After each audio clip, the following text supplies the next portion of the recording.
Welcome to our next episode of Fandom Family Chats. This is a production of Family Fan Clubs on Facebook. You can find us all over Facebook. You can find us all over social media under Fandom Family Chats. Look us up, get dialed in, get plugged in, and get ready to listen to some crazy people talk crazy stuff.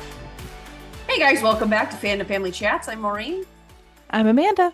And tonight we are bringing you our NBC night. We are talking all things One Chicago. And as most of you know, I have never been on for Chicago Med discussion because I am not caught up on Chicago Med. I am on episode 7 of season 3, but I watched this episode just for you guys. And now a lot of things make sense for what the rest of the team has been talking about this whole time.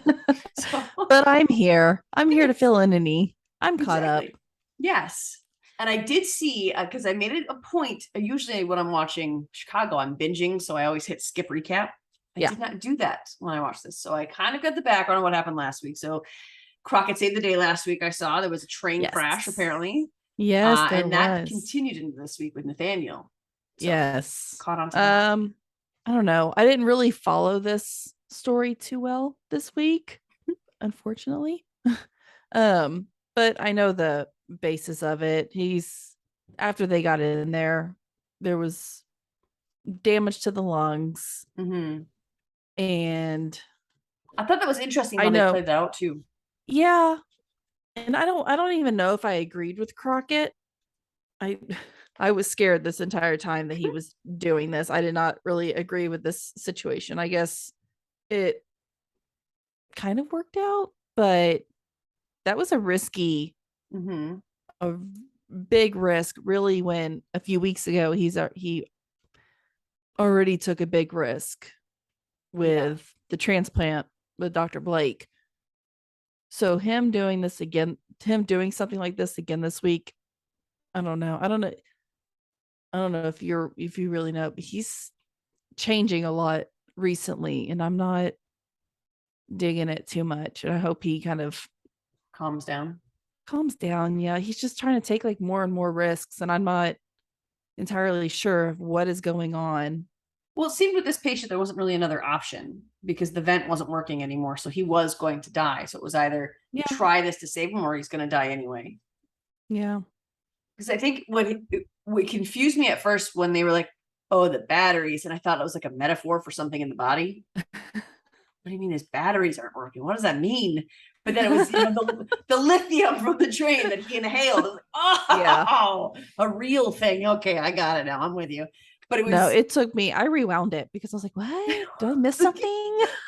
I thought, because I just came off of watching PD where she's like, you talking a lot of cliches. I'm like, are they doing the same thing in all the shows? Is it just fun cliche? Like, what is happening here?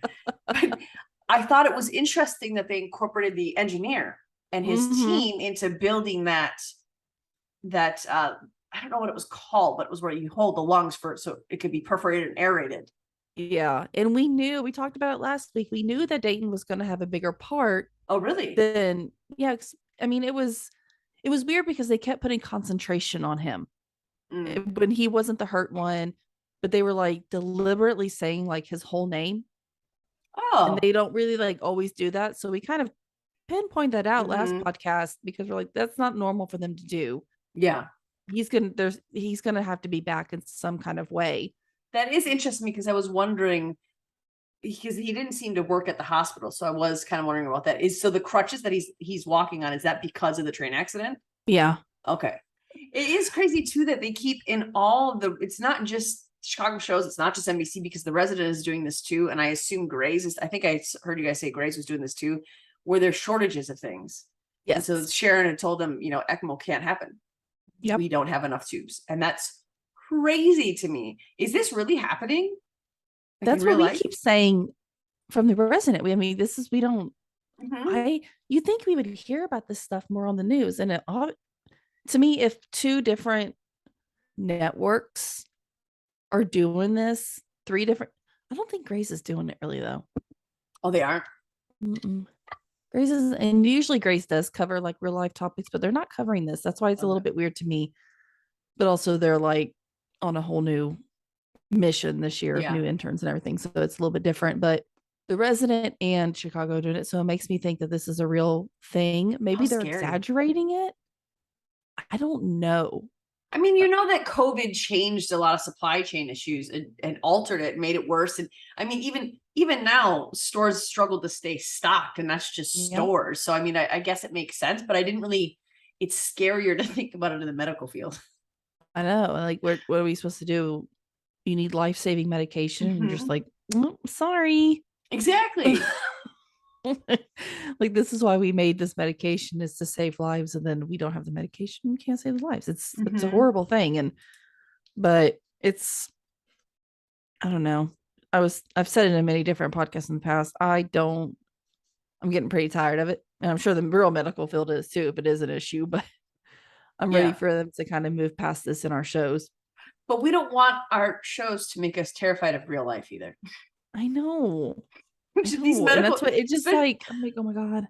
Especially since I regularly have to go in and be seen by a team of doctors. I don't want to watch these medical shows and be like, but what if something goes wrong? Am I screwed? See? Like, I want to think about that. You should ask them. Well, maybe I should. I go in there Monday. I'll ask. See, you should ask. Is there like a supply shortage? Because I've seen this on a lot of my shows lately. The only benefit to this, I think, is that they are able to pull up several different storylines from this shortage of supply standpoint. They are. I mean, it does give them a little bit of new storylines. Yeah. But they get old pretty fast. You can't keep doing the same storyline in every episode. That's why I get bored, to be honest. Is because I'm like, okay, this was a problem last week. Like, can we move on? That's just my brain I'm easily distracted. And I think that's why shows like PD and Fire are so popular, because there's different cases that are, every episode is a different thing. And like I said, the one thing I really do like about Chicago, and it's all of them do it, is the fact that they move on from things very quick. Even if there's like a death, like a close death, we get like a little bitty time jump. Like, they don't like make us go through a couple of weeks of mourning the person. Like, we kind of move on. The good thing about Med, what I enjoy about Med, is they do have different patients every week, but there is a thread that there's always one little thread that's a minor background character that trails through the season.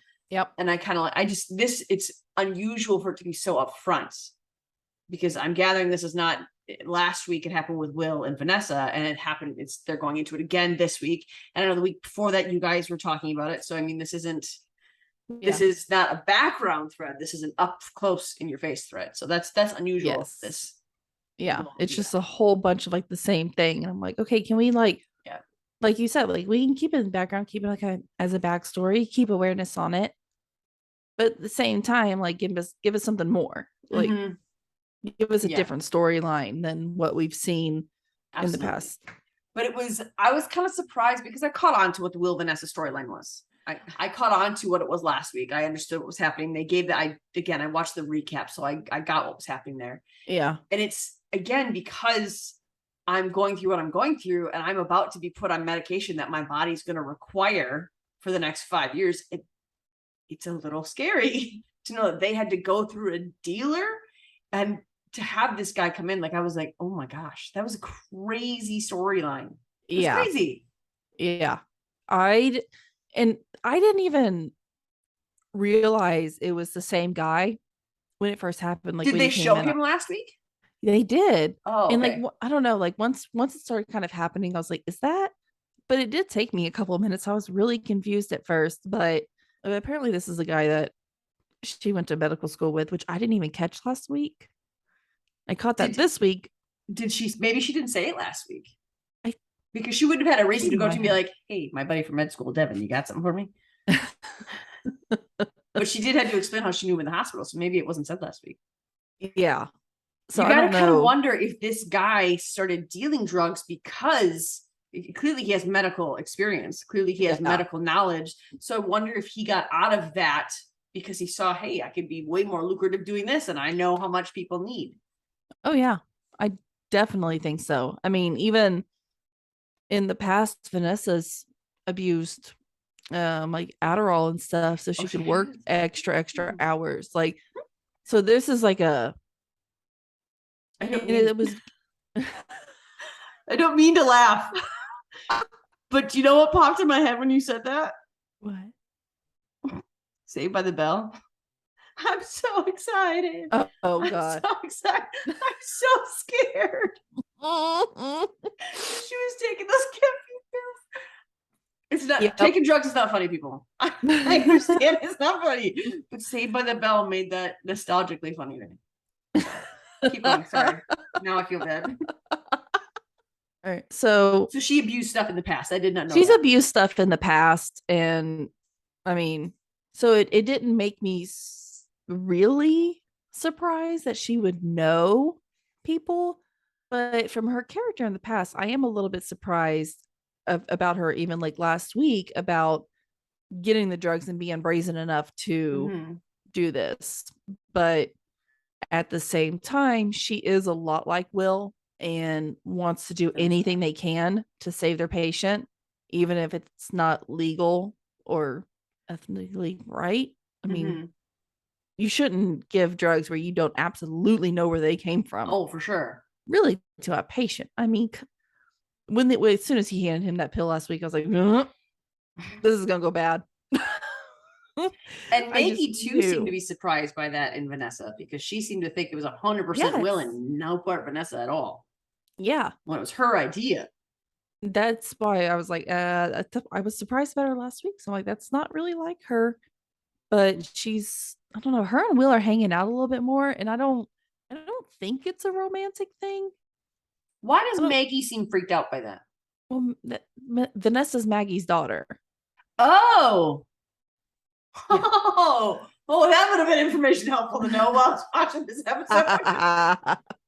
Okay. She didn't raise her. She gave her up for adoption, and then she found her when she was in middle school. Okay. When Vanessa was in medical the girl school. You guys were talking about. All right. I got it now. See, for the first half of the episode, it was the girl who worked with Will. So I didn't catch Maggie's daughter. Okay. In my detailed notes that I took, I was like, what?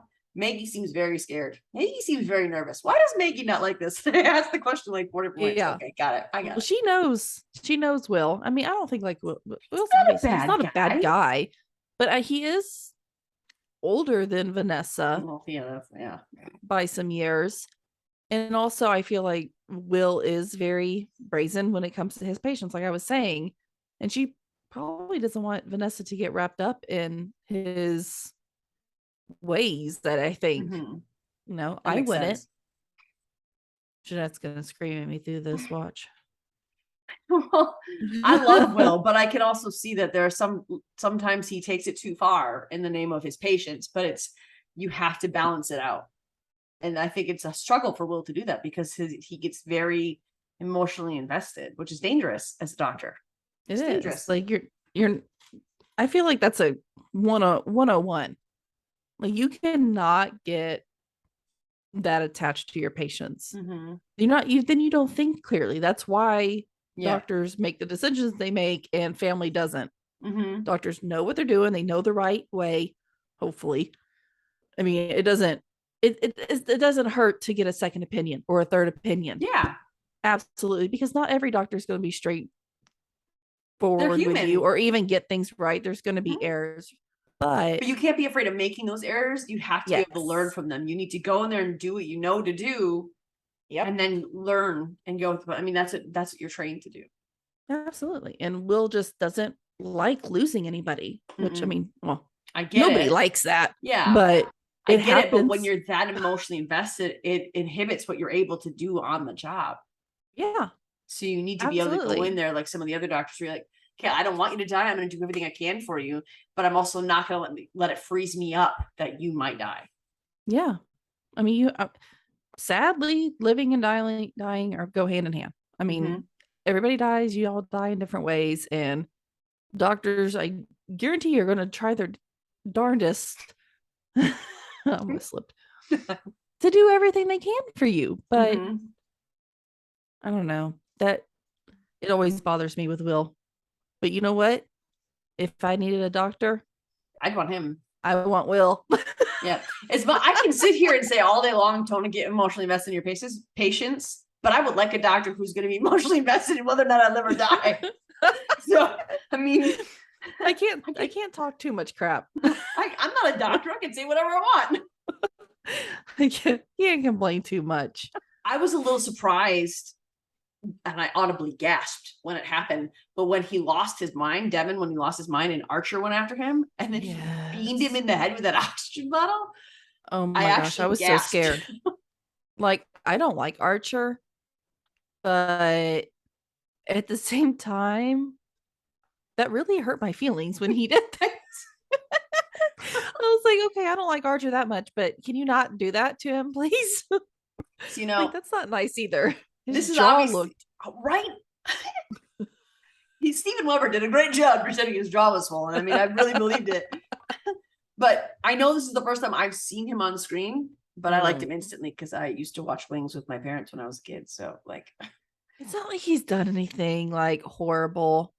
I think I even said it in a podcast a week or two ago. Like, I think if he showed enough of his genuine side on this show, my mind could be changed.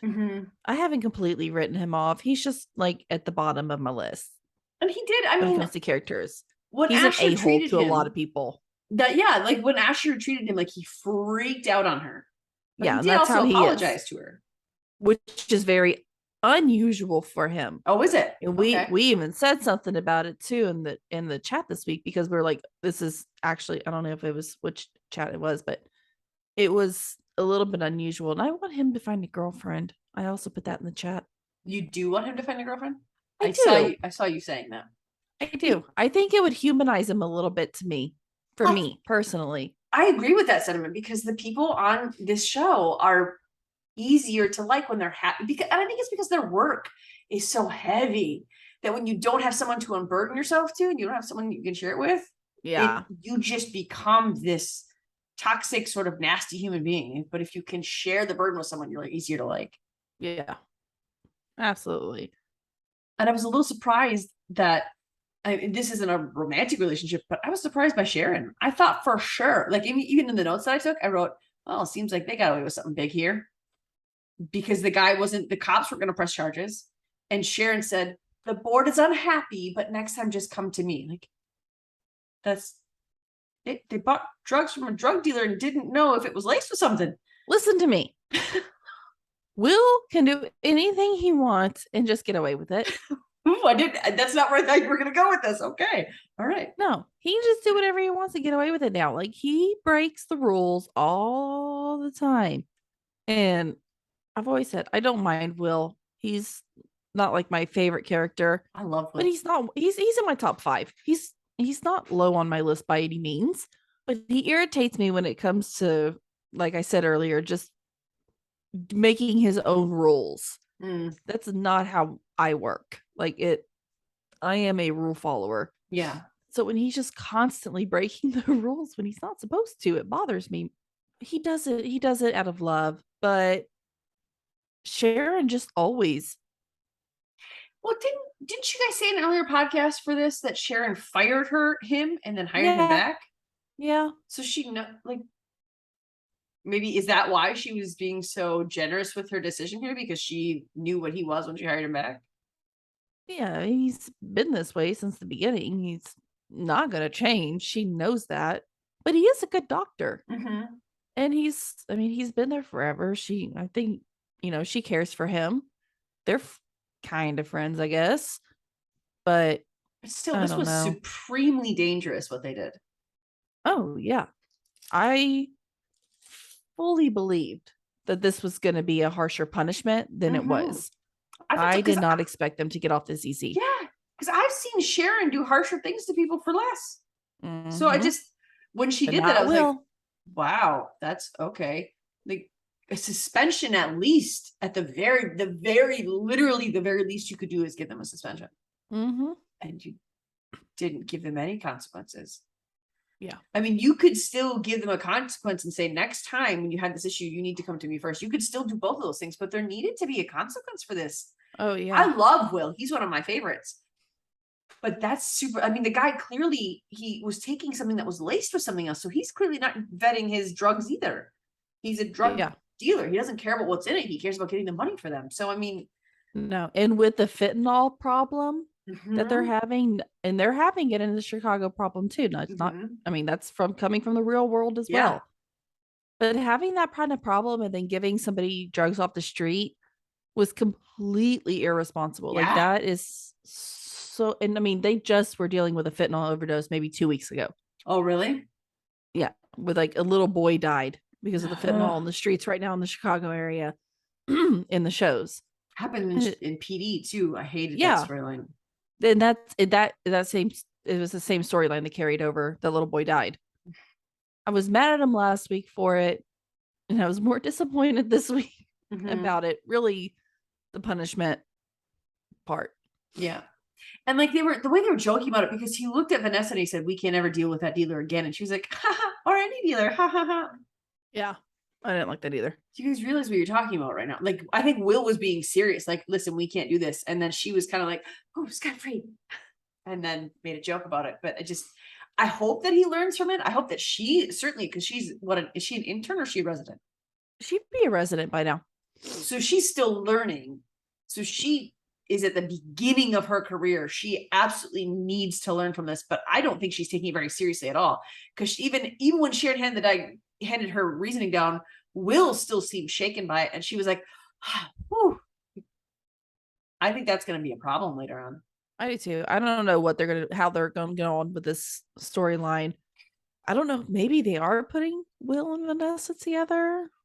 I don't know, feel because romantic to me. And I mean, granted, this is the first episode I've seen of the season, but it didn't feel romantic to me. It just felt like, I don't I don't think know, they're father, going. daughter, something, brother, sister, maybe. Yeah, I don't think they're going down this path. It's been a rumor. It's been like people in the groups have been kind of rumoring, in other groups that I'm in, other Chicago groups I'm in. They're like, oh, we feel, we're seeing like vibes coming from Will and Vanessa. I don't know. I guess I wasn't picking up on it while I was watching it.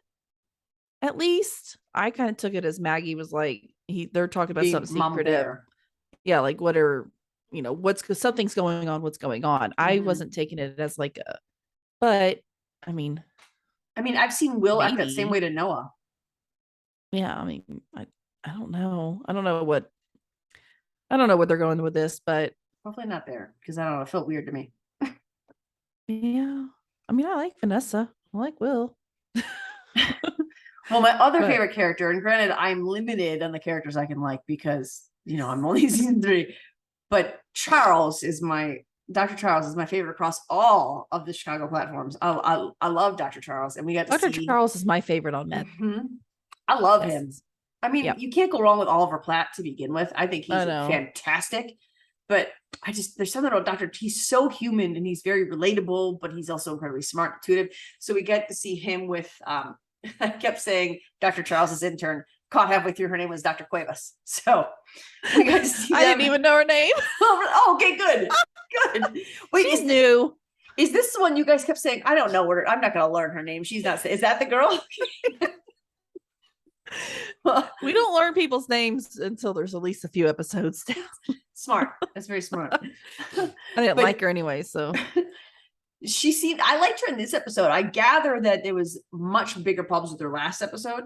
She's getting better. And I think it was something happened last episode where she had, because it started off, or the recap ended with her basically saying, "I'm not cut up for this. I can't do this." And Dr. Charles saying, "Yes, you can. It just takes time." So we saw that kind of come in there in this episode.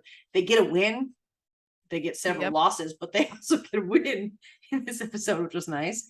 And I actually liked how they played that out in this episode with the win, because you could see that it was just, they prefaced it with the 3 psych patients that were left there overnight. One had to be released, one had to be shuffled around, one had to just sleep it off and then be released. So it was interesting how they played that out. And I did like the situation with this Harris gentleman who was afraid.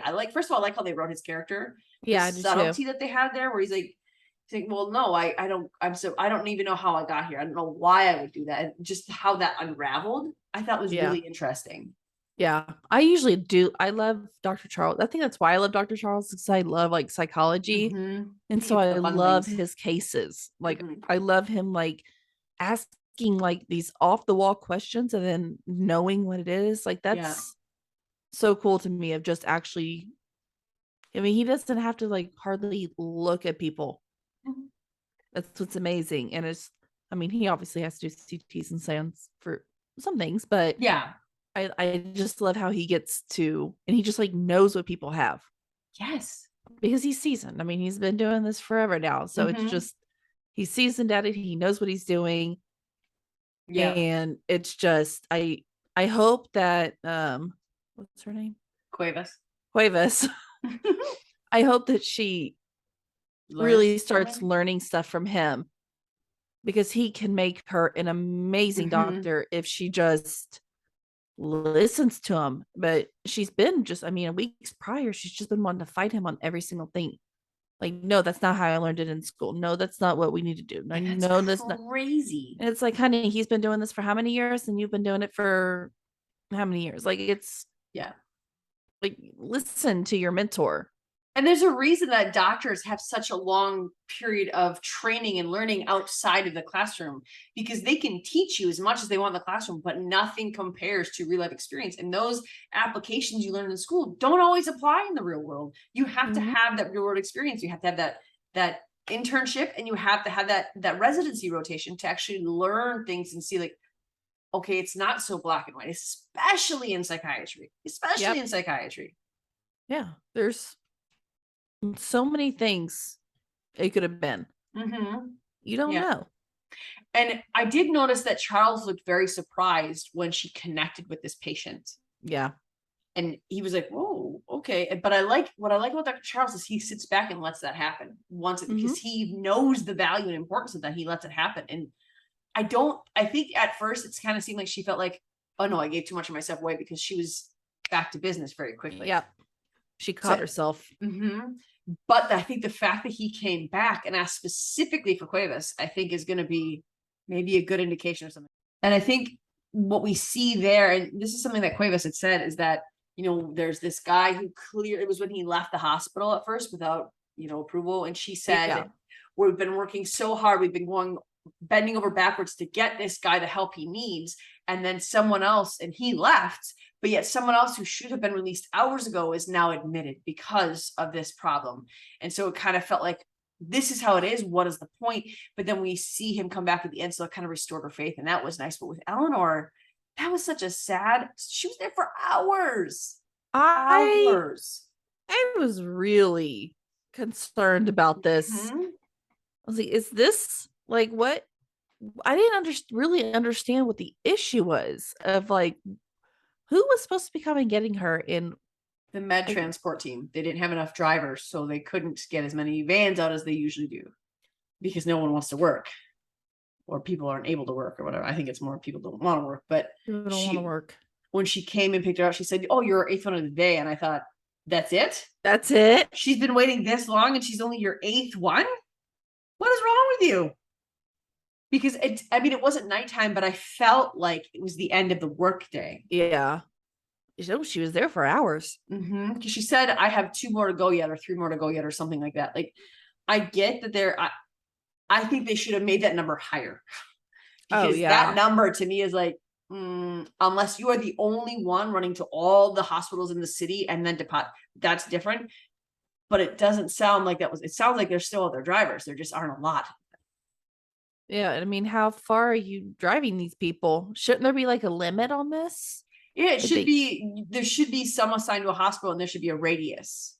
Yeah. But I mean, people from every hospital need to get back to their homes. So, I mean, if there's limited drivers, maybe people are doubling up in the hospital, so they're doubling their route to go out.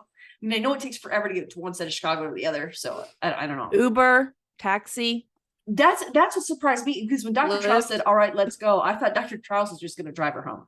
I did too.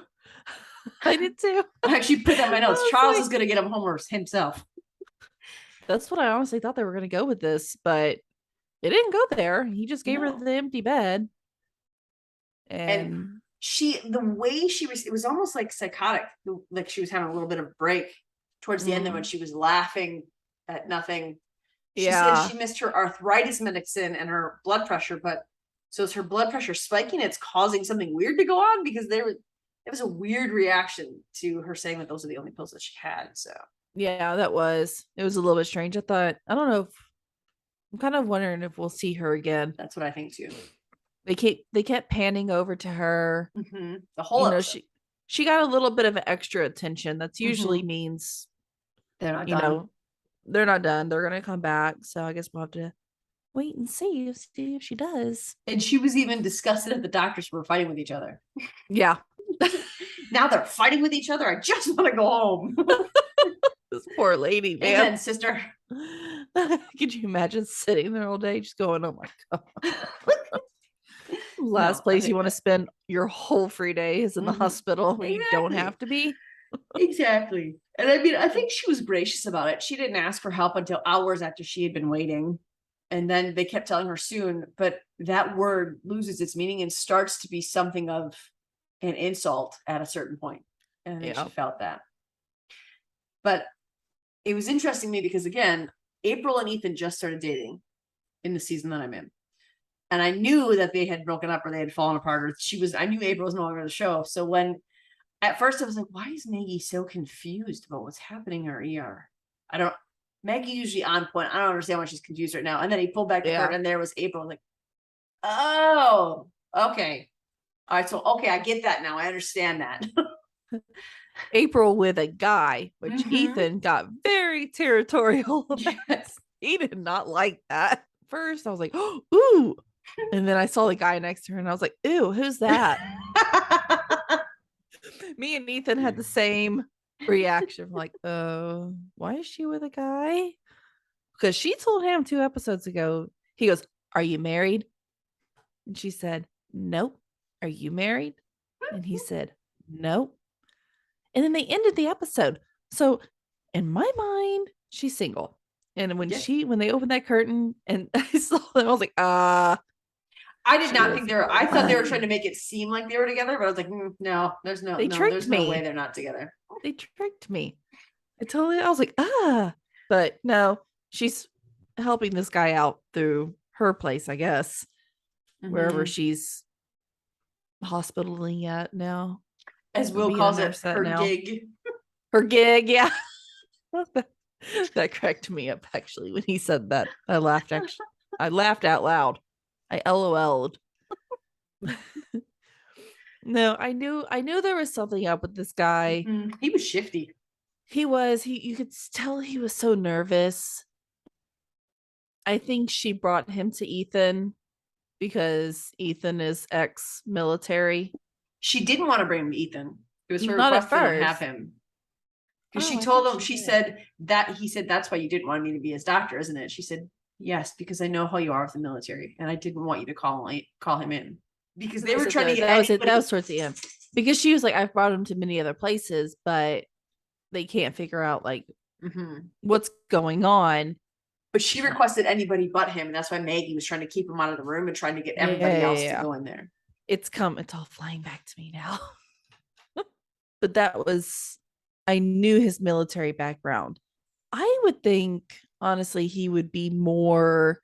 I think you would think that because he's ex-military, he would understand the pressures that this guy is going under, especially when he said, my team didn't trust me, my boss was on me. So that's where my mind, like, it's just, I thought Ethan might be one of the best people to guide him in the right direction and, tell him what to do and how to get there. And also Ethan's a really good doctor. So, I mean, he can also figure out what's wrong with you too.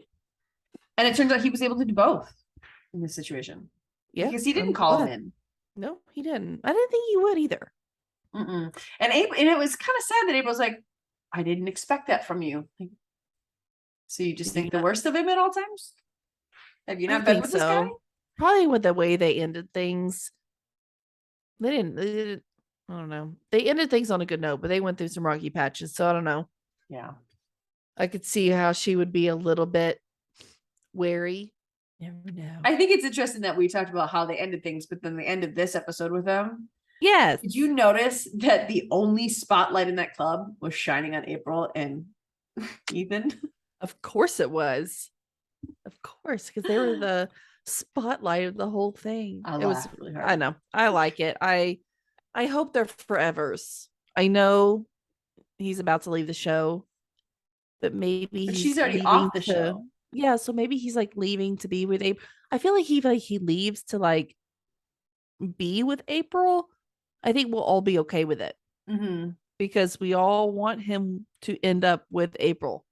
Yeah. I would be okay with him coming off the show if I knew he was happy with April. Yes. Yeah.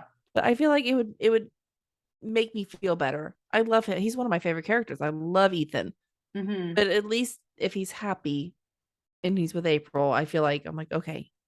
Like I'd be okay. But just let's not kill him off or anything. Yeah. I agree. Let's not do that. Don't do that to my Ethan. It already looks like things are getting pretty heated between Will and Crockett next week, and I'm a little nervous. I mean, you could see that this is going to come into play because at the end of the episode, Sharon looked at Crockett and said, "Prepare for fame." And even Dayton said, "I'll set you up social media through my PR team." So you knew something was coming down the pike. Something was coming, and I don't know. Like I said, things have been kind of amping up with Crockett. Like his character has kind of been off. So I really don't like what they're doing with Crockett. It's really bothering me because we all love Crockett. Like, oh no. Hopefully, this is a huge wake up call to him, and maybe it'll knock him down a couple of notches, and maybe this is what he needs to, wake up and know he's not the center of the earth of how he's been acting lately. I know a lot of our surgeons act like that, but not Crockett.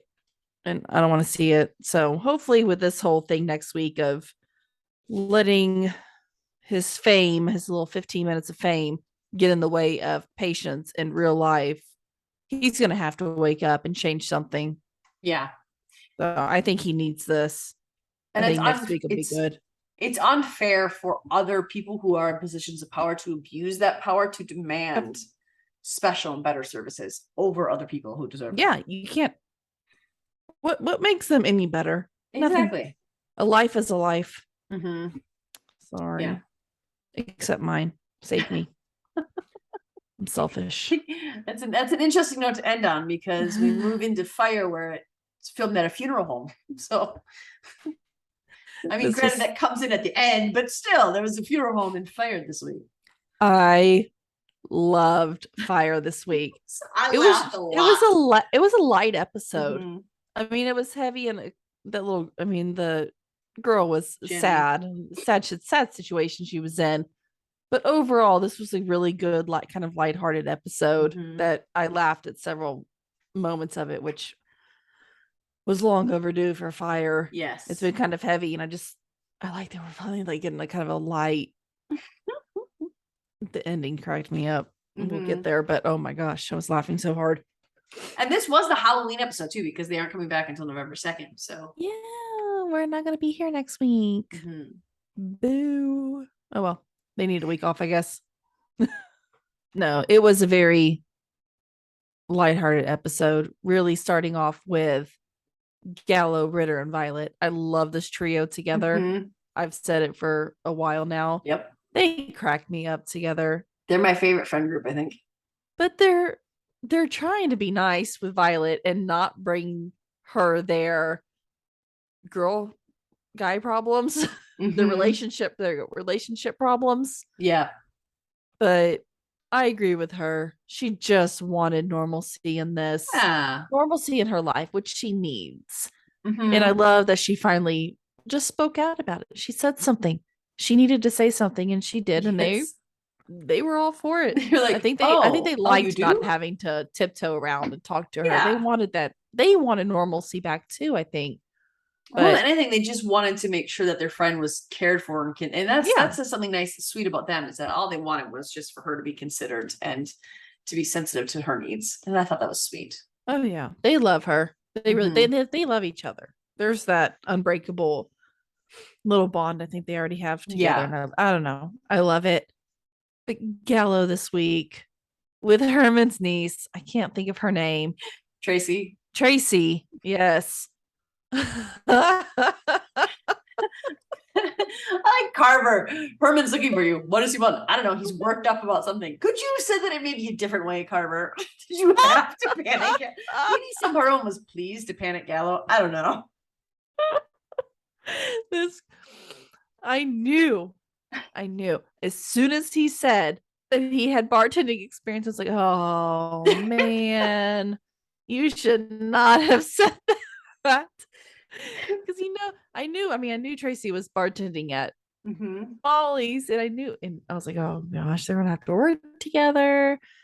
Definitely gonna find out about him. Well, I think that was part of his fear too. Well, yeah, and that was his fear, and I was like, oh, here's the episode. Like he's gonna find out, which the way he didn't find out. Violet's reaction the whole time that he was like trying to desperately flee the room before Herman got to him, and when it was done, she's like, "Okay, you gonna explain that?" And Gallo's like, "No, you don't need my problems." And then later on with Ritter and DJ, she's like, "So, do you like him?" "No, you don't need to be involved in my problems." And I like that she's like, "No, we're all done with this. We're all done. This is enough." And that guy, the whole DJ thing, I got vibes too. That wasn't just Ritter being. Maybe he is the guy who just flirts with everybody. I mean, maybe. Clearly he is. But like I thought there was something there too. I can't like fault Ritter for that. I feel bad for him. Yeah. But I don't think it was probably not the worst date of his life, because I remember didn't he go on one with someone who was like super crazy rude to the staff and was like demeaning to Ritter and like, no, you're gonna have this when Ritter's saying I don't want anything. There was a date that they showed of Ritter's that was like that. That was way worse than just the guy bringing his girlfriend. Like, could you imagine going on a date and then them like bringing their spouse? Yeah, I mean, at least that you can play off as something else. You can be like, oh yeah, it's my. He's here all by himself though. It's kind of weird. You just sit there. I do like that when she was giving the advice. First of all, one to Ritter sound, but then to Gallo, she's like, just do nothing. And Gallo's like, I can do nothing. I'm really good at doing nothing. Like, clearly, you are not, my guy. No, needs to be terrible constantly at it. Something. I loved as soon as she started yelling at them and that little smile came up on her face. I was like, oh, I missed that. I think she did too. And I think they did too. It was a really sweet moment. It was I was trying to just get to my correct words. It was a really sweet, sincere moment between the three of them. And I really missed that. And I'm glad we kind of got back. Absolutely. Like exactly what I was telling you during med. Like we got back to some kind of, they jumped quickly back into into the normalcy. We mourned last week. We got through it. We're moving on. Let's move on. We're not going to forget about them. We're not, it's extremely sad. We're going to miss them. She mourned. We moved past it. Let's go on to something new. She's no longer old little Makami. No. Sadly. Sadly. Hardly, but yes. But this episode also introduced us to a different relationship dynamic when we meet Jenny and her mom. And I loved Jenny. I knew there was something weird going on, and I felt like it was like I didn't feel like this was a very normal thing between her and her mom. I didn't. Like there was something there. The mom looked overly just like she's so done with this. Like she's just on her last. There was something, I don't know. It just didn't seem like a normal thing for them to go through. But 51 calls is insane. There was somebody had to step in, something had to be done. You can just tell something was completely off with this entire relationship. And that's in the last 4 months. Yeah, that's what I was meaning by like this wasn't like a normal thing. Like something had escalated this, something had happened. This wasn't like a normal thing because 51 calls in 4 months? Yeah. Like that's crazy. Something happened. Like why wasn't this looked into before? Like how has this not been figured out before? Yeah, and why did it take a firehouse to do something? Yeah. I was kind of weary about like them just like taking her back to the firehouse. I was like, that's a minor? Like, is that okay? I'm guessing they got the permission from the mom and everything, Mhm. but Well, yeah, it because was she said, just "Get her out of here." yeah. And just I don't know. I thought something was like it was gonna be kind of a blowback to Kelly and Stella whenever this happened, because they were just both agreed to take her back to the firehouse. But as soon as Bowden was like, no, she's safer here, then I was like, Yeah. oh, okay, cool, Because we're good. they can't leave a minor on the streets knowing she has No. no place to go. They can't do that. It's they're duty bound by their position to Yeah. make sure I was she's like, they're safe gonna and have to call protected. DCFS. Like, Hmm. they're gonna have to call DCFS. Like, what else are they gonna do? And they told her that, right? Because that's what she said. What if I call my dad? Yeah. That was heartbreaking. Yeah. That um she had me going for a little bit, I'll tell you that. I was like, is this dad gonna be like really bad news or That's kind like of what I thought was that. yeah. Because for I him to didn't think he was be dead. no, but for that to be a last resort thought when she's like, oh, well, actually, like, why wouldn't that be your first thought to call your other parent? So Yeah. I thought that's what the situation was too. But then you look at Severide, and Severide, he just notices things about people. That's one of the great things that they wrote into his character is that he picks up on things from people, and he sees Yep. her in that hallway, and he has a conversation, and he's very, very watchful. He's the one, and I honestly I don't know how Stella didn't notice that she had a backpack constantly attached to her body, because that was I noticed it. right. It looked like an appendage. How did you not notice that, Stella? Yeah. She was very like, and that was her mom was trying to take the bag from her. Yeah. That was the entire fight. So I was naturally thinking from the very beginning, what is in that bag? Yes. I thought maybe like And drugs or something like that. And that's where because yeah. I didn't think the dad died, so I thought the daughter was really out of control. But Yeah. obviously, the daughter had said, my mom is crazy, but she's never hit me.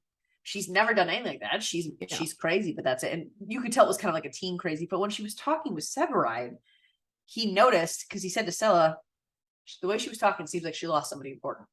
Mm-hmm. He does. It's I think why that's he's so good with why. Squad.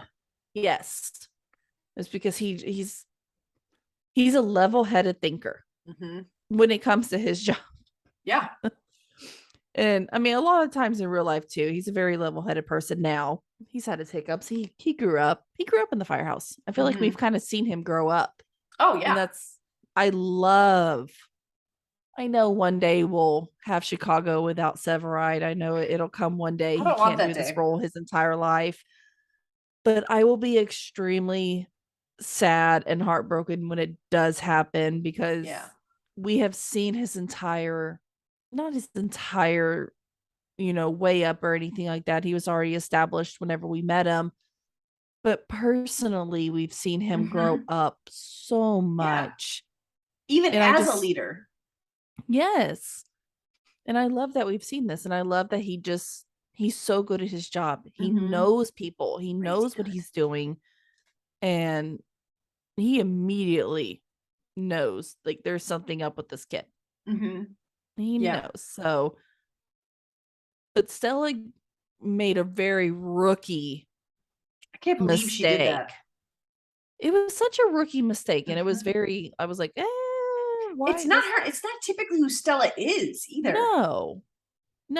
And we all do things where we don't think things through all the way. I mean, human error. Same we said earlier, human error. We make mistakes. There's, but she revert she should have known. Yeah, she should have known better. Really, Stella being, her past and everything. It was very unlike her character to do that. Absolutely. And then when she was saying to Severide, I shouldn't have let her go. My response, I yelled at the TV, no, you shouldn't have gone through her bag because she would still be there. Yeah, exactly. It wasn't like you let her go. You didn't have another choice. She chose to leave. You couldn't like chase her all through the city. You couldn't force her to stay. That wasn't the problem. Yeah. She ran from you to DCFS. What kid runs from you to go to DCFS? And even didn't the lady say in her 20 years of doing this, she's never seen anything like it? Yes. But I mean, Jenny had a point. Where else was she gonna go? Her dad was dead. Her mom didn't want her. Those are the only two people she had. Where else was she, unless she wanted to hang out on the streets? I don't know. I feel like most kids would rather be on the street than DCFS. I mean, that's sadly Yeah. Sadly. But it wasn't exactly DCFS. It was, I know I wrote DCFS, but it was a girls' home that she went to Which that was I feel run like by is DCFS, I mostly, think. I feel like, I mean, if you go to a girls' home and you're a minor, they're going to, It's run by DCFS, I yeah, believe. that's what I got from it too. And maybe That's her why I only just, maybe the reason is because she had a dad who OD'd and who was living down the streets, probably, who struggled with that. Maybe that's why she didn't want to. she's seen it firsthand. She doesn't want to go down that path, which is amazing. Yeah. It's sad. It's very sad that she had to learn that at such a young age. Yeah. But it saved her life, I think. Absolutely. And she could have gone down a really bad path during all this. Sure. And she chose the right thing.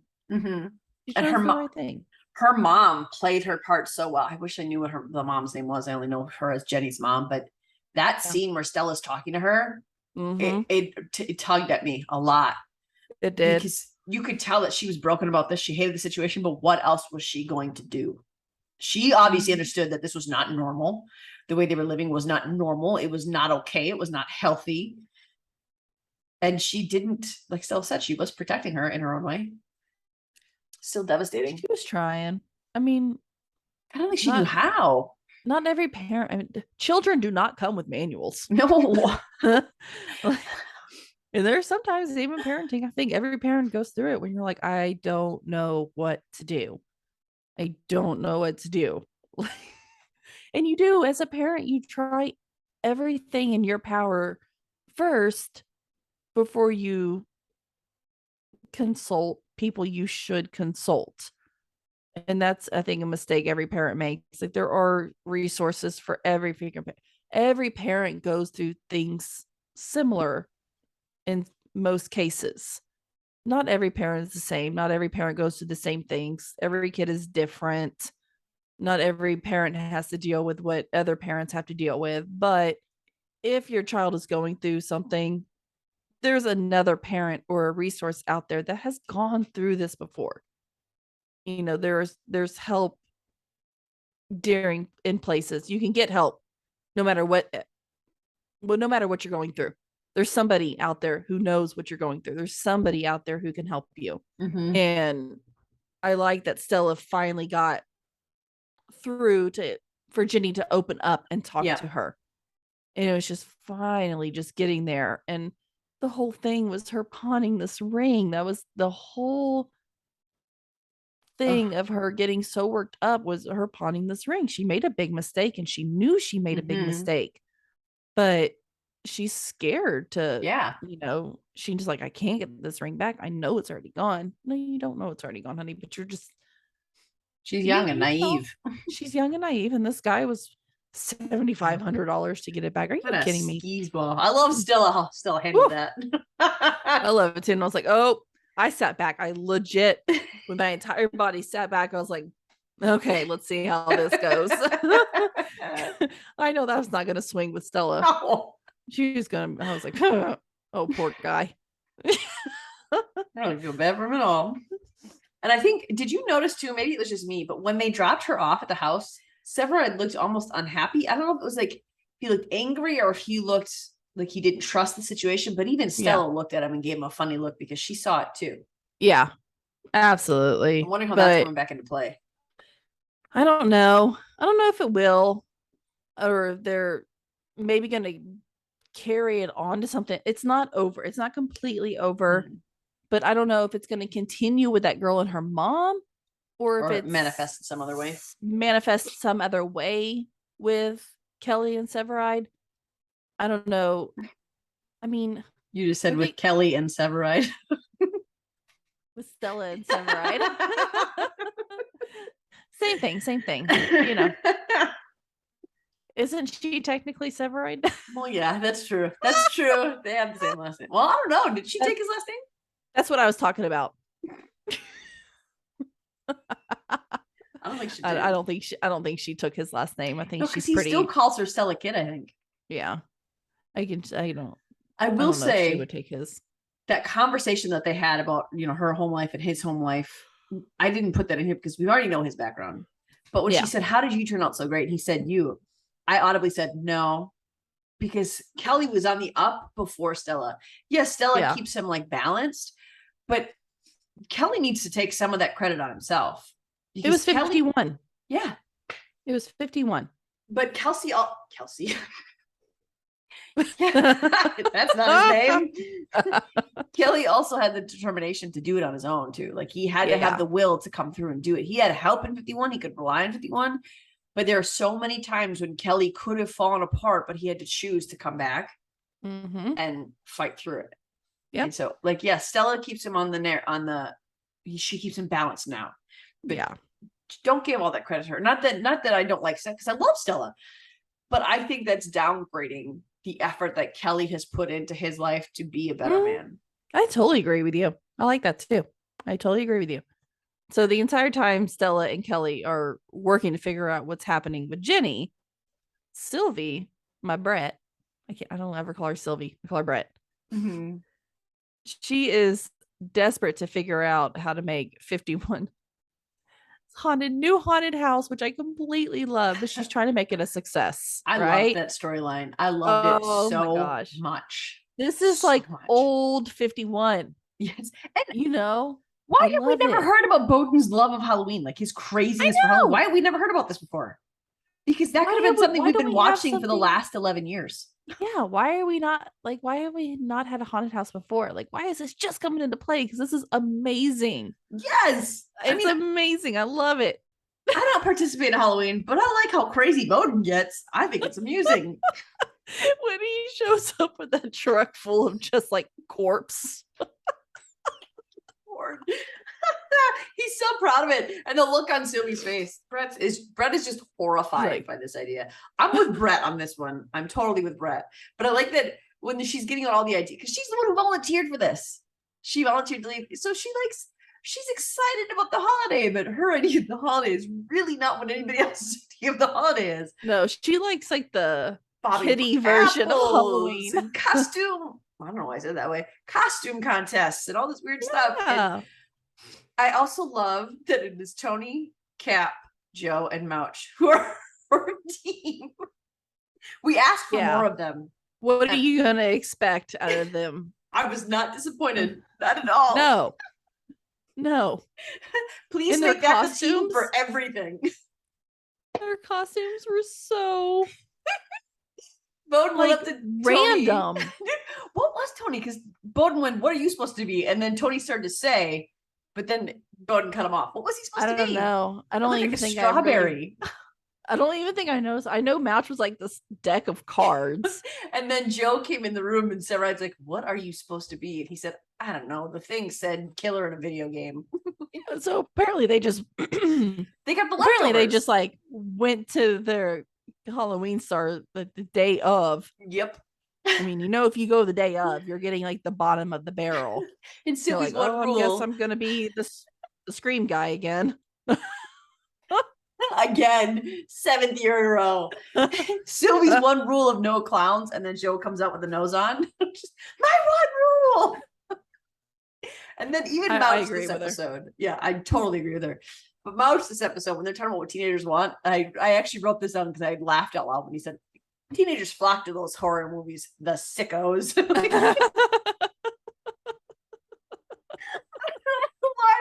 But coming from Mouch, I thought that was so hilarious. I laughed so hard. And then Cap comes in with his good idea. It's not that hard. It's easy. For the average person, maybe not. But this is Tony, Cap, Mouch, and Cruz here.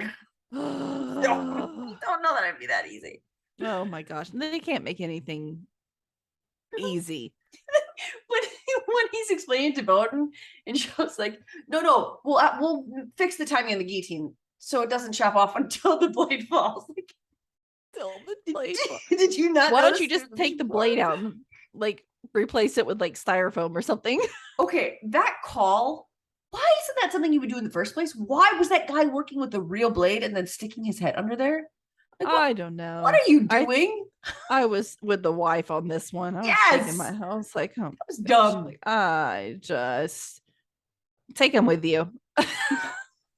And then when they're talking about the stuff that they got at the store, Mouch is like, first of all, he's saying it wrong, but he's kept going, "I got a guillotine, but I got a guillotine." I got a guillotine. And every time I say like guillotine, guillotine. I say guillotine. Well, the French way of saying it is guillotine. Guillotine. Guillotine? I can't say that. Guillotine. It'd be guillotine. I'm Southern. I'll blame it on my Southern twang. He was so proud of this thing. But then Bowden, he fixed it, and like it horrified me a little bit. The first shot, that close up of that doll vomiting, like I mean, I don't do haunted houses. no, I don't do that stuff at all. I like scary stuff, but I don't like don't. putting myself in a scary movie. Like that's not my thing. I'll watch it from afar. I don't want to be in it. Halloween's not my bag. So the final thing that happens at the haunted house, which is my absolute favorite thing. I don't like the scary of the haunted house. I don't like the things vomiting or also when he's like, we'll fix the zombie thing. I thought that was the Hulk thing. I did too. We'll get that worked out. So those things were my favorite. My favorite was Sylvie being sent out to talk to the kindergartners because she's the least frightening thing, and then she gets scared by the kindergartners who are all clowns. Okay. I have something to say about this because who dresses a whole bunch of kids up as clowns? I don't get it either. That was terrifying. They didn't look like, I think they were dressed as happy clowns, but to me, they were all like Pennywise. But I think that's the point, right? Halloween's supposed to be scary. What's scarier than a freaking clown except for a doll that talks? I mean, there's not much scarier than a clown. No, because clowns are supposed to be cheery and fun, and the only thing we can relate them to is terrifying killer clowns. Yes. Yep. Pennywise ruined it for all humanity. Everybody. But we do have a very real comparison this week too, because we go from the haunted house that is like full of zombies and dead bodies to an actual funeral home. And I think there's a little bit of jokiness in that too. I do too. I think it was intentional to be funny. I think they were just really wanting this to be kind of a lighter episode. Yeah. We deserved it. But do you know how difficult it would be for a fire in a funeral home? That is the with worst a bunch of dead bodies. thing. Like who's alive and who's just passed out. I mean, they did bring all of the bodies out. So I mean, kudos to them. It cracked me up when they started wheeling them out. There was just bodies laying on top of bodies, but the body laying on top of the guy who was alive. That's my boss. He looked like a dead guy mixed in with a dead. No, and I got really scared for Carver in this episode too. No, I panicked for a second. I was like, don't do that. I kind of like him. I don't know. Don't do that to us. I haven't decided. That's what it is. Because there's a lot of things I don't like about him, but then he has episodes like this where I'm like, I know. Okay, you're not so bad. So make up your mind, Dick Wolf.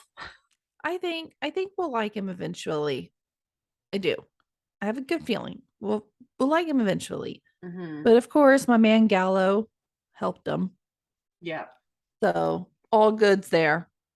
I'm happy about him. He helped him get it all reattached, and he was good. I honestly thought that was going to end up a whole other way. So did I for a minute. I saw like the things come down on either side. And I was like, oh man, are they gonna get like trapped in here? Like, are they gonna kill Carver off and not give us any warning?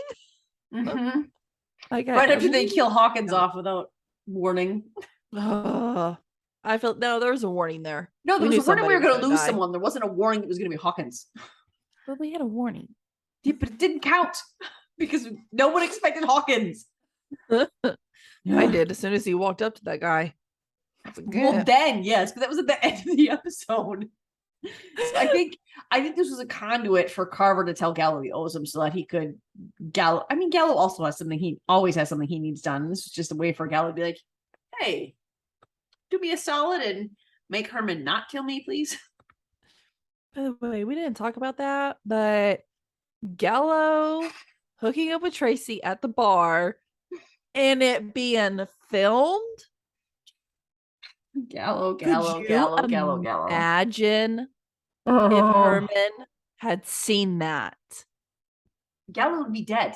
He would be the next death on Chicago Fire. Carver saved his behind. Yeah, he did. Let me just tell you. Like that was payback all the way. Save my life, I'll save yours. Yeah. We're They saved square, each other's man. lives. In which that honestly that was like Point Carver, because that's why I think he might be okay. But I mean, it was a life for a life. Yeah. He didn't have to though. Well, He didn't have to. He didn't have to thank him for saving his life either. But he mm-hmm. did. Yeah. And he He's did a a good payback for him. firefighter. So I think he's a good guy. I think he means well. I think he's been floating around for a while, and I think he's just kind of gun shy when it comes to people. And, maybe the problem with Stella is that they were in academy together. So maybe he doesn't like having her over him. And maybe he does. Maybe he knows something about her and how she was in the academy that is making him think, you don't really deserve this. You just rose up by people you know. And maybe he's upset about. So there's a lot of Stella's backstory that we don't know. So, I mean, there's a very real possibility of that. Could be. But next week seems to give us all of our favorite parts of Fire. And I'm especially excited about this because it looks like the episode that Jeanette and I got to see firsthand when we were in Chicago. I think this is the one that we got to watch them film. Woo-hoo. So exciting. I'm excited. There's a jewelry store fire, and it looks like a pretty big explosion, which was kind of crazy. I think I love these kind of episodes though, so I'm excited as well. Yeah, because we get to see that investigative side. And it looks like it's not just Kelly this time, because Stella's also in there with Bowden and the other guys are also in there. And we happen to know that all 3 trucks were there. Yep. Plus the ambulance.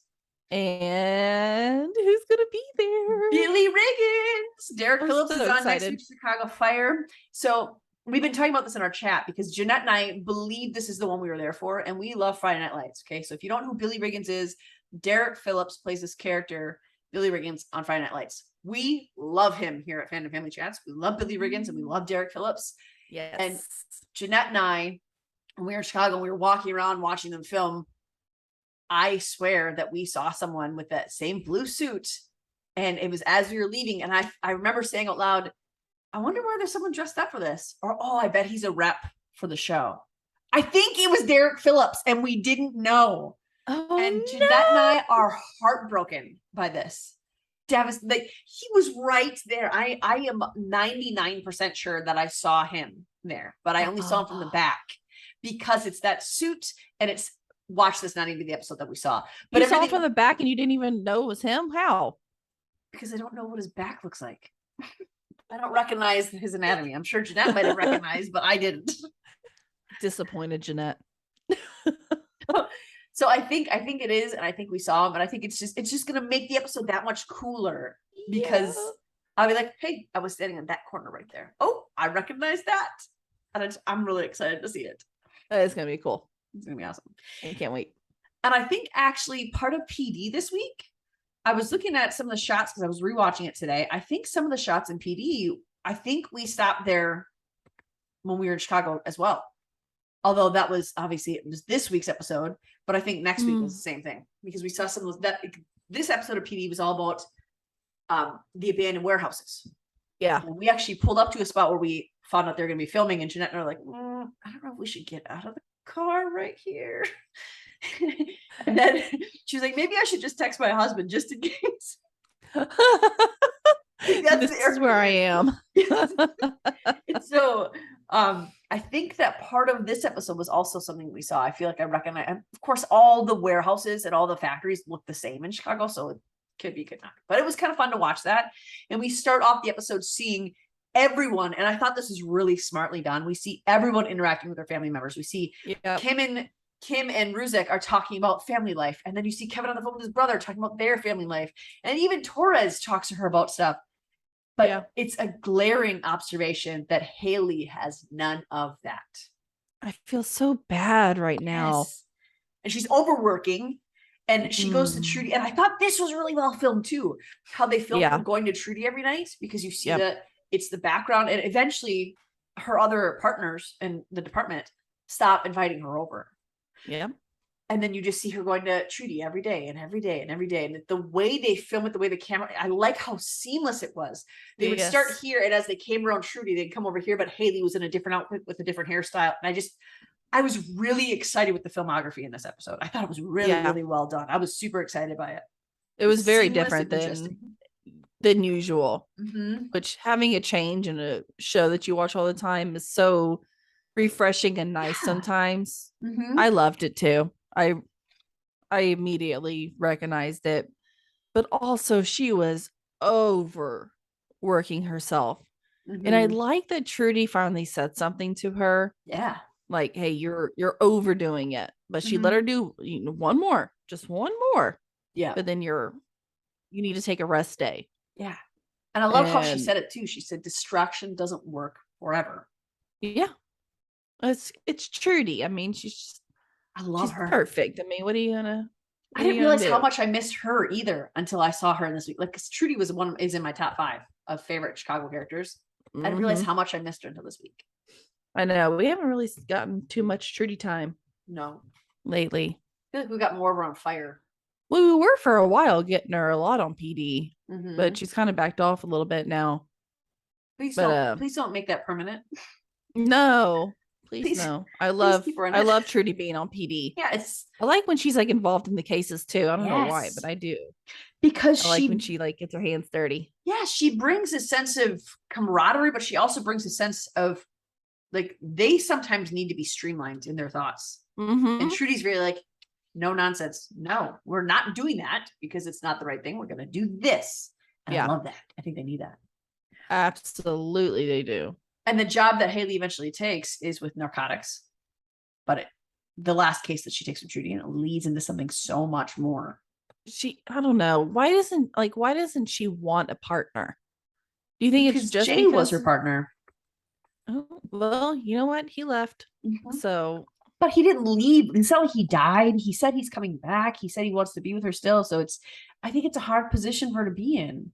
And she was alone before she came to 21. Her first partner was did she Jay. not have a partner? Oh, okay. No, she Yeah. came over from her Yeah. other place. Yeah. And it was Jay and then she got really involved with them as a family. And Yeah. I think also the others is because this is not the group. She's not staying with narcotics.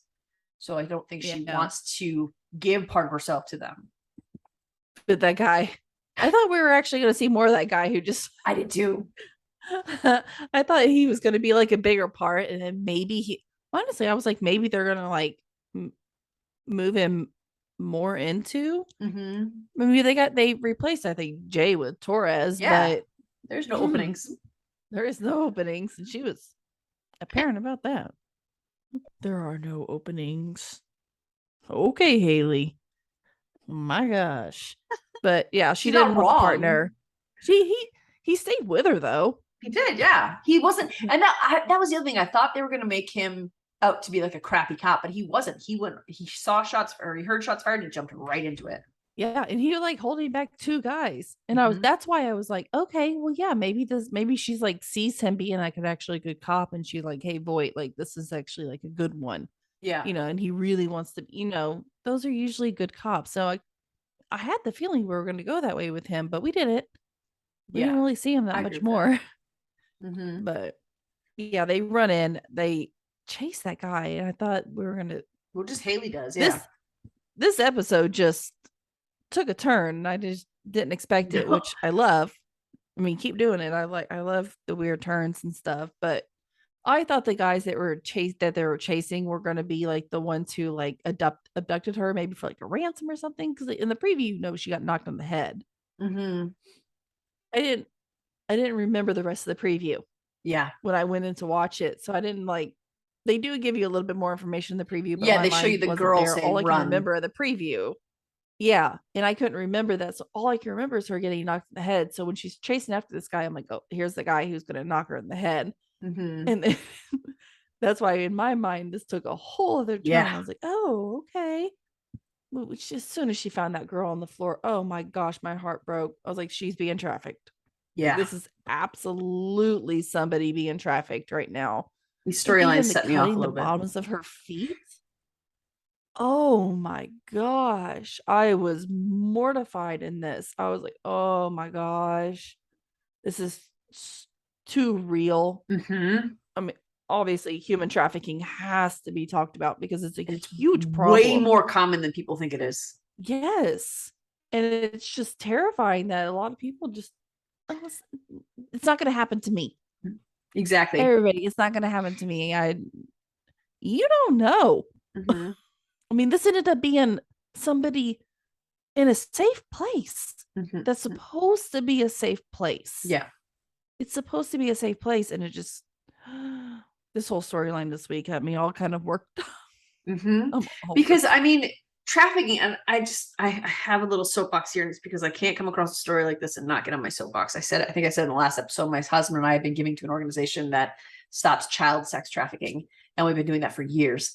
And we've done a lot of research on this, and most of the people who are sex trafficked are minors, and that pisses me off. Yep.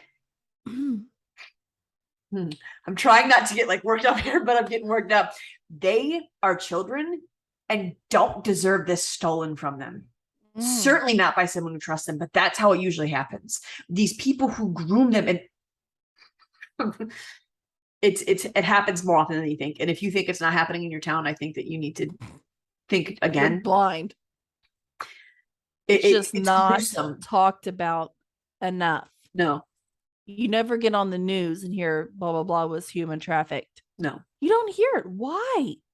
Like for a while there was like we found 54 people being trafficked. We found, and that was like a few times. Could you imagine the numbers that they can come up with, these people being trafficked? Mm-hmm. Women, children, men, they're trafficked every single day. And I love that PD put a spotlight on this week. Yeah. I know they have in the past a little bit, but I feel like it's getting worse faster than it's getting better. Yeah. And I know that we say that we don't want reality brought into our TV shows. However, it's a little bit different with a PD, with a cop show, because what we want there, we want this to be talked about because it has to be talked about, but we want them to solve it in the show because we don't want to see the reality of it. But I think that it needs to be addressed, just like COVID needed to be addressed, just like the situation that PD had to handle with the situation with Black Americans and police officers. Those things need to be discussed. They need to be brought up. They're happening. They're relevant. I don't want to live here, but it does need to be addressed. And it does need to be brought up because it's a very real problem. With nefarious, I mean, we have to talk about it all the time, and it's heartbreaking the things I have to read and see. Yeah. And it's so disturbing of what of this in real life. Like it should not be should not be a thing. And you know, when Haley comes to, I really thought that no one was going to believe her because I thought they were going to go with the crazy angle at first. You really? I didn't get that. I thought with the big gash in her head, I figured, but I didn't. I thought they were gonna like take her.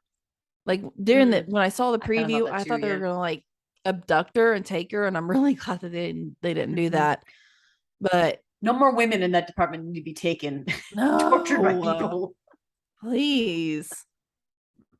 But she obviously knew as soon as she saw that girl, she just knew what this was. She knew something wasn't right. She knew what it was. And of course, she called in Voight to come and back her up. Oh, 100%. And this team, the intelligence took over this case, which, I mean, we obviously knew that was going to happen. It's PD.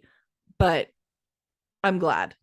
And you know, that's where they found the razor blade that was nearby. Yeah. They found soles of her feet. They found out that the team finds out that the factory is set to be demolished and the doors were all unlocked. The mattress and ropes were old, so it was probably left there. So that wasn't their base of operations, so they had that to go on. And the one thing that they are able to do from this is they link the minivan to an abandoned house, and they go there and they find Sean, who we'll talk about later. But from this minivan, Haley, she seems to get a little unhinged at this point. Yeah. But her gut proves to be right. She takes Sean back to, I guess, kind of interrogate him, but not interrogate him. As soon as she found out who he was, I think she just kind of was like, you know, I'm going to question you. Yeah. Because obviously he knows Abby. So she's got to feel him out and get some questions answered. And he's the only one that she knows. So of course he's going to be in a room being spoken to. I did not like his daddy coming in there and yanking him out of that. That was bad police work on his part. I don't care if I'm a chief or not. If my kid knows something about a missing girl, guess where he's gonna be? Absolutely. In that chair asking some questions or answering some questions. Mm-hmm. It was that made me mad. And But then the way he spoke to Voight about her when she could hear very clearly, like, how her dare husband you? just left. And what he said is, her husband just left, and I know why that is. Really? Do you? Do you know why that is? Because how dare you? ooh, God, he made me so mad watching this. I kind of did But wish that Ken would have let Haley go in there, but I know that would have backfired spectacularly. So I'm glad she didn't, but I still wanted to see what Haley would have said to him. yep. But everything is like connected and registered and all this stuff to Malcolm Kinney. And I thought this was the guy. Yeah. I honestly thought this was the guy. This one took a really weird turn. But as soon as they got to his house and she knocked into those monitors and they all turned on, I was like, oh my gosh. First, it was hard for me to even like look at that. I looked away. I was like, I can't. It was too real. And the It look was on her way face, too it was real. like she was hoping this wasn't the case, but she thought it was. Yeah. So the confirmation, I was feel hard like for we her. all knew. I mean, seeing her laying there like that, you just automatically knew. Yeah. So, I mean, they were misled, but they find his vehicle racing past a place that he is known to go to. And searching the factory, Hillary close. Haley. But while searching the factory, Haley immediately hears shots being fired when she's getting all in there. I knew it was going to be Abby that shot him. I knew it. I did not think anything else. I was like, she got him. Yep. And I also knew she was going to jump off that roof. See, I didn't. I thought Haley would pull her back. Nope. I knew she was going to go over because as soon as she said Sean's name, well, then I knew. Well, I had a feeling she was going to before then, but as soon as she said his name, I was like, there it goes. Because as soon as she said that, I saw the look in her face and I was like, oh gosh. Yeah. He is bad. He is. See, I had a feeling about him from the moment we saw him. So I I thought he was responsible. They did lull me a little bit, and it was because it was weird how he misled them. But it was when he was with them at that farm area, and he said, how did he word it? He said, "Can you just tell me who she's with? I can save her." And then I was like, "Am I wrong? Is he innocent?" Yeah. I went back and forth during the episode. And I don't know.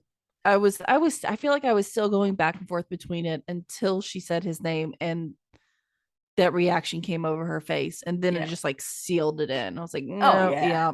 And whenever someone says, "I guess my dad is your boss to avoid trouble," it's not a good sign. I mean, he wasn't saying to get out of trouble necessarily, but he was. Yeah. He was just manipulating how he said it so it looked like, well, I didn't mean anything, but I'm just letting you know. But that's exactly what he was doing. And he does, the first thing he said to his dad when his dad flew into that room is, I'm good, I'm clean. And he showed him his eyes, which is also a weird immediate response. And then the other thing is that, and the first time I watched it, I had gone upstairs to put my kids to bed at the first commercial. I thought, I've got time. And I came down and I missed the entire interrogation. I'm like, no! So I just got to rewatch it today. But when he says about it is 13 to 20-year-olds can come, no questions asked for services, which means that very little reporting has to be done. So it's easy prey for someone. Super easy prey. And this is, I mean, he offers help any way he can. He wants to be inside the investigations. Yeah. He wants to be all inside that investigation. I mean, there were a lot of red flags. And even when Haley was talking to him in his office and he kept looking around and he kept like trying to sound all existential, and she looked at him and kind of smiled and he said, "What?" She said, "You speak in a lot of cliches." The look that came over his face was like, and then it's like he altered his face at that point. And like, well, it's because they're true. No, it's because you're trying to avoid being real. Yeah. know the moment that you're being real, you're going to get found out. And he paints Abby as this addict who likely had a misstep and lightly went back into it. Like, dude, come on. Come on. Yep. But he weasels his way into the interrogation room for her friend. And even in there, and this was the one that I was really like, okay, there's something wrong with you, because the way he was looking at that kid in the interrogation room, and he kept like leaning forward. I got the same feeling. And there was one point where he just kind of cocked his head inside. I'm like, ooh. Yep. No, I saw that too. Not a good dude. So he's the one who misleads Kim and Haley by saying Abby called and gave me an exact address. And there's holes in that story. I was really confused with this too. Yes. This is when I started really getting suspicious. How did she know the exact address of where she was at? B, how did she break free? The soles of her feet were cut up. She was tied. She couldn't even move before. Right. And how, like, if her phone is a recent thing, she probably doesn't have her friend's cell phone memorized. So how or even his phone memorized. So weird things. And then when he says that to Kate, when he says to Haley, when he's out there, because this was another one that cinched it for me, because he went from, I need to find her. And then he went, you hate that I can see it, don't you? Like, dude. That was creepy. What? That was so creepy. Good Halloween episode. Yes. And the rapid shift in emotions there was, yep. You are a sociopath. There is something wrong with you. And Haley picks up on that vibe finally. Unfortunately, I think she starts to feel it, because she and I was kind of unsure. And when Abby was on the rooftop, I kept saying, mention Sean, just say Sean's name. I didn't think it would make her jump though, but I was like, just say it, get a reaction. And then she said it. And I'm like, uh-oh. So I think Haley started to get the vibe then. Things don't add up. And I love that she went back and dug and dug and dug. Unfortunately, what she found was over 24 girls in Sean's care have never been heard from again after joining him at his place. So she thinks he's a sex trafficker, obviously. And I did like that Haley used a cliche to get her point across. She said, what if the wolf has been in the hen house the whole time? So that's an old one too. I love that one. It was good writing this episode. The filming was great. The writing was good, and it ties in. But I am kind of bummed that the next episode, it doesn't appear to dig into this more, though we do get a Kevin heavy episode. And what I have noticed that we are doing individual focuses on people this season so far. Yeah, I like that. We have. I do like that. We have. But I don't like the way they're going with this one with Kevin.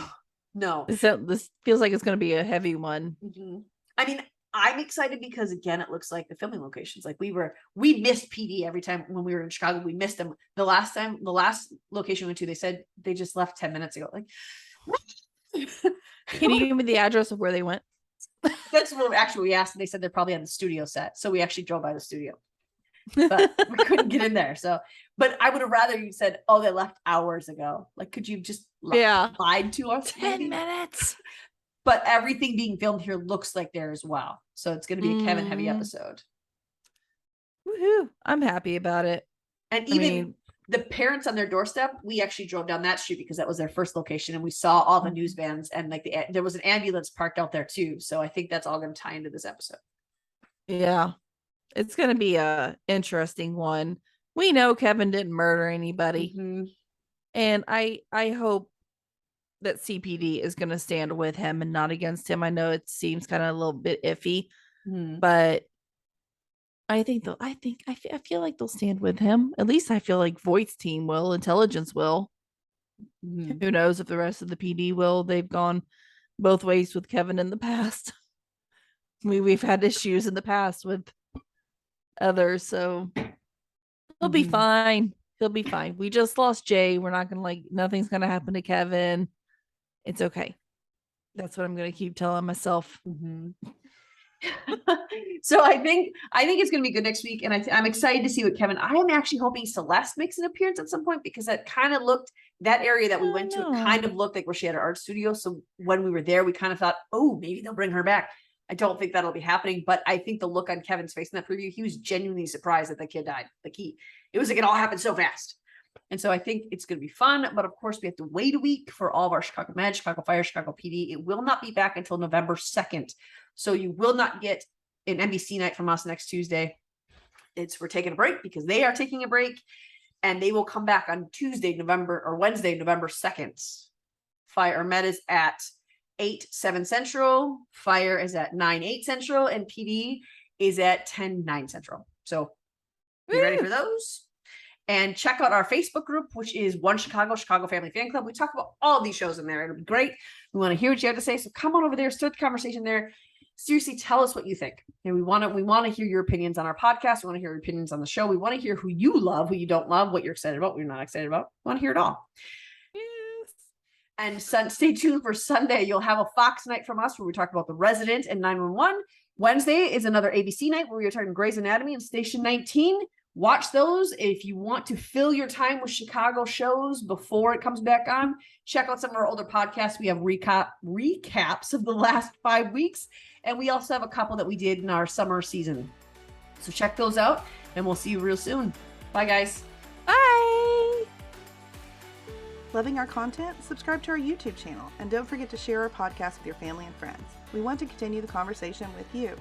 You can find us on Instagram, Twitter, or TikTok under Fandom Family Chats, or one of our ever-growing Facebook groups by searching Family Fan Club. We've also launched a website, Family Fan Club 2021 at Wixsite.com. You can email us there and keep checking it for announcements and merch coming soon. And of course, be sure to tune in every week for new episodes discussing all your favorite shows.